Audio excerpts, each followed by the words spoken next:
One fine day you realize, to your astonishment, there is no way at all of having your mind anywhere else but in the present moment. Because even when you think about the past or the future, you're doing it now, aren't you? And that results in a very curious transformation of consciousness.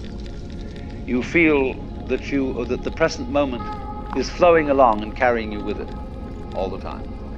Just like the flow of the Tao. The flow of the Tao is what we would call the flow of the present, see? And you're with it. There's no way of being anywhere else. The Zhongyong, the book called The Unwobbling Pivot, says, the Tao is that from which one cannot deviate. That from which one can deviate is not the Tao. Or to put it into the form of a Zen story, the master Joshu said to Nansen, "What is the Tao?" Nansen replied, "Your everyday mind is the Tao." Joshu asked, "How do you get into accord with it?" Nansen replied, "When you try to accord, you deviate."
First of all, I'm going to talk about ideas which come strictly out of Lao Tzu's book, the Tao Te Ching. And of course, the basic thing in the whole philosophy is the conception of Tao. This word has many meanings. And the book of Lao Tzu starts out by saying that the Tao which can be spoken is not the eternal Tao. Or there's a pun in there which you can't quite put into English. You can't give all the meanings, because the word Tao means both the way or course of nature or of everything. It also means to speak. So the actual opening phrase of the book, the way which can be spoken, described, uttered. Then give it its second meaning, the way that can be traveled is not the eternal way.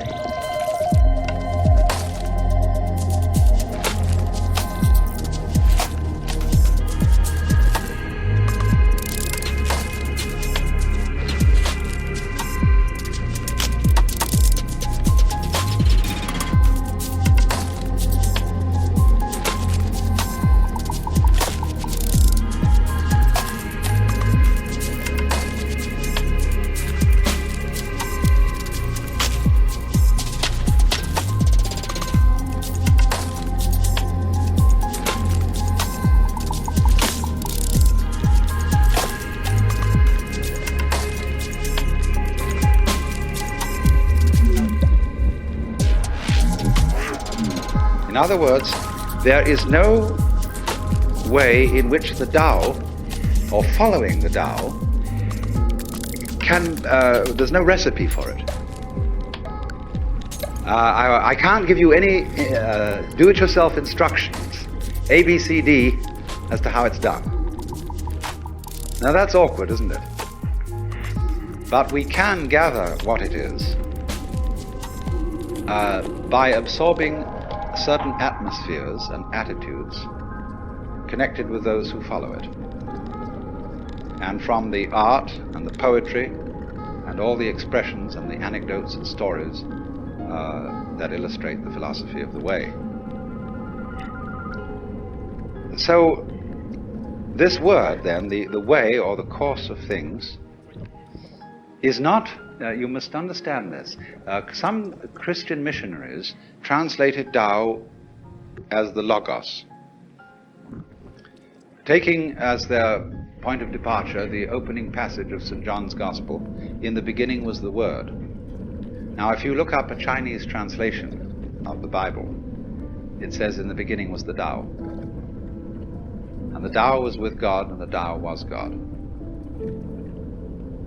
The same was in the beginning with God. All things were made by it, and without it was not anything made that was made. So they've substituted Tao there. Now that may make a very funny effect on a Chinese philosopher, because the idea of things being made by the Tao is absurd. The Tao is not a manufacturer, and it's not a governor. It doesn't rule, as it were, in the position of a king.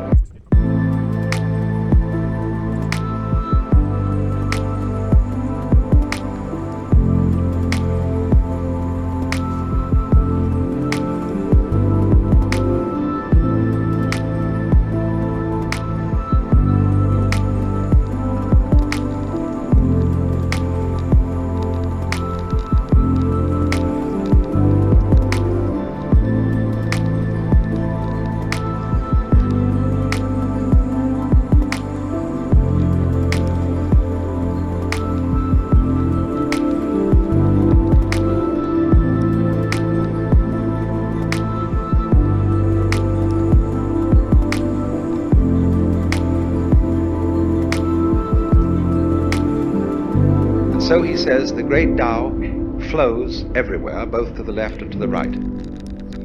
It loves and nourishes all things, but does not lord it over them. And when good things are accomplished, it lays no claim to them. In other words, the Tao doesn't stand up and say, I have made all of you, I have filled this earth with its beauty and glory, fall down before me and worship.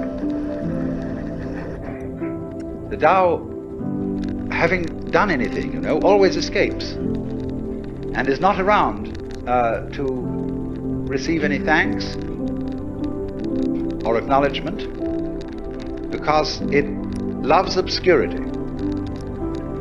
And Lao Tzu said the Tao is like water. It always seeks the low level.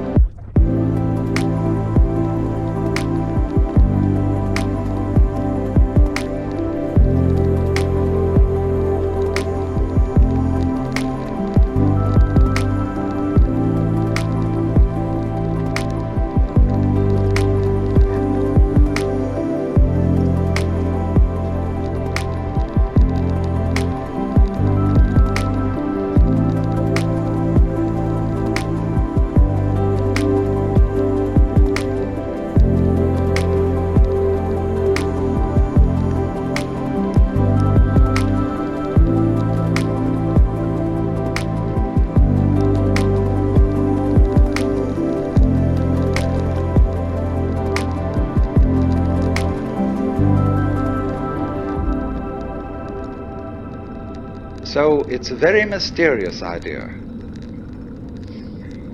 Tao, then, is not really equivalent with any Western or Hindu idea of God, because God is always associated with being the Lord.